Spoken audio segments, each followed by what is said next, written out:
in our own lives, but we are grasping at an illusion. What really allows for such dramatic changes are the things that occur on the inside of a person and are completely invisible.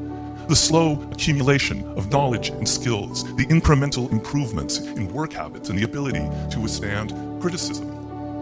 Any change in people's fortune is merely the visible manifestation of all of that deep preparation over time.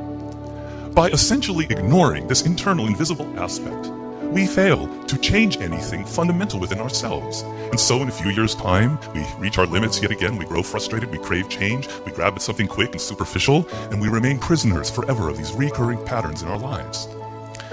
The answer, the key to the ability to transform ourselves is actually insanely simple: to reverse this perspective. Stop fixating on what other people are saying and doing, on the money, the connections, the outward appearance of things. Instead, look inward. Focus on the smaller, internal changes that lay the groundwork for a much larger change in fortune. It is the difference between grasping at an illusion and immersing yourself in reality.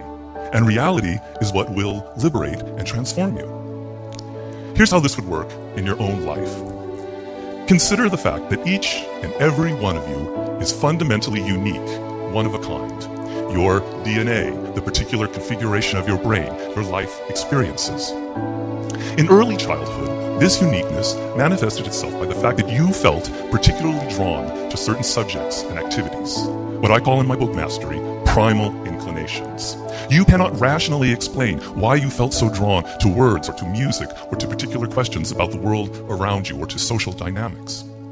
As you get older, you often lose contact with these inclinations. You listen to parents who urge you to follow a particular career path. You listen to teachers and alcoholic magazine editors who tell you what you're good and bad at. You listen to friends who tell you what's cool and not cool. At a certain point, you can almost become a stranger to yourself, and so you enter career paths that are not suited to you emotionally and intellectually. Your life's task, as I call it, is to return to those inclinations and to that uniqueness that marked each and every one of you at birth. At whatever age you find yourself, you must reflect back upon those earliest inclinations. You must look at those subjects in the present that continue to spark that childlike, intense curiosity in you. And you must look at those subjects and activities that you've been forced to do over the past few years that repel you, that have no emotional resonance. Based on these reflections, you determine a direction you must take: writing, or music, or a particular branch of science, or a form of business or public service.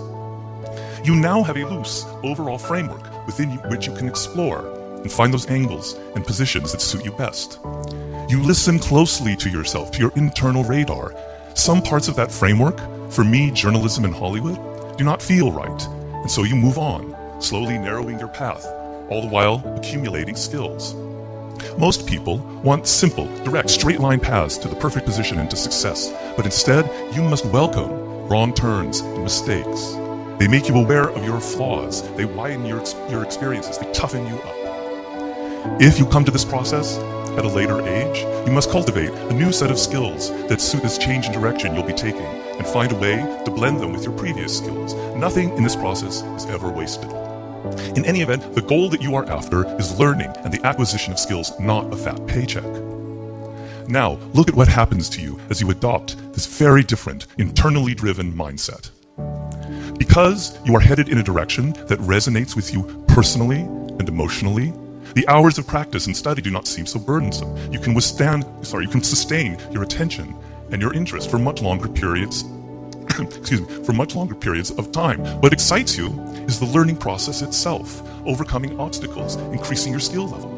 You are immersed in the present instead of constantly obsessing over the future, and so you pay greater attention to the work itself and to the people around you, developing patience and social intelligence. Without forcing the issue, a point is reached in which you are thoroughly prepared from within. The slightest opportunity that comes your way, you will now exploit. In fact, you will draw opportunities to you because people will sense how prepared you are, which is, I believe, what happened to me with Yoast. Now, some of this might sound a bit mystical, but the results of this process that I'm talking about have been corroborated by recent scientific research, most notably the 1995 study by Anders Ericsson that yielded the very famous 10,000-hour rule. In tracking people who had devoted years of their lives to learning chess or music, Erickson discovered that somewhere near that magical mark of 10,000 hours of practice, the minds of these people suddenly became much more creative and fluid. The structures of their brains had been altered by all of those hours of practice, and at that 10,000 hour mark, we could see a visible transformation in their performance and their creativity. That is a level you will reach naturally and organically if you follow this process far enough. Finally, what I'm proposing to you right now is actually, I think, rather radical. Namely, the way to transform yourself is through your work. Now, I know this runs counter to our prevailing cultural prejudices. Work is too ugly, too boring, too banal. Self-transformation, we think, comes through a spiritual journey, therapy, a guru who tells us what to do, intense group experiences, social experiences, and drugs. But most of these are ways of running away from ourselves and relieving our chronic boredom. They are not connected to process, and so any changes that occur don't last. Instead, through our work, we can actually connect to who we are instead of running away. And by entering that slow, organic process, we can actually change ourselves from the inside out in a way that's very real and very lasting. This process involves a journey of self-discovery that can be seen as quite spiritual, if you like. And at the end of this process, we contribute something unique and meaningful to our culture through our work, which is hardly ugly, boring, or banal.